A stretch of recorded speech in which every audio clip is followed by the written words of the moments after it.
當一間自詡為區塊鏈基建巨頭嘅公司，竟然要等到美國財政部出手調查，先至發現自己請咗個北韓黑客返嚟寫 code， 呢單嘢已經唔係普通嘅技術失誤，係直頭可以拍成國際間諜片。ConsenSys 即係 MetaMask 同 Infura 背後嘅母公司，最近爆出單核彈級醜聞。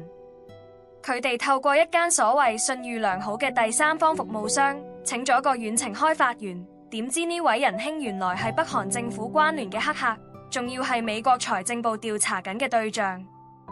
講到呢度，你哋覺得係第三方嘅問題，定係 ConsenSys 自己嘅審查機制廢到貼地？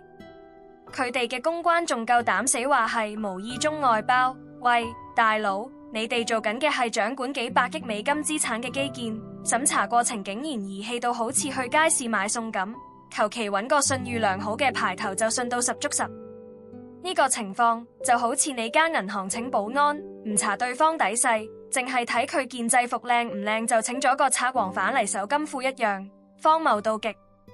等我拆解俾你睇，所謂嘅第三方盡職審查喺 Web3 世界入面，好多時就係一封 email 問兩句，完全冇做過 KYC 或者背景調查。ConsenSys 今次唔單止暴露咗自己供應鏈安全管理嘅真空，仲將全球用戶嘅私鑰同交易數據擺喺一個敵對國家嘅潛在攻擊風險之下。去到呢度，等我做個總結，一間咁大嘅公司，連最基本嘅人員審查都做唔好，仲夠膽講自己係行業標準，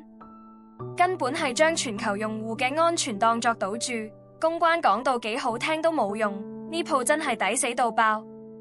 呢集嘅分析就講到呢度，想睇更多深入嘅專題報道，訂閱與否隨你，但我哋嘅更新係最硬核嘅。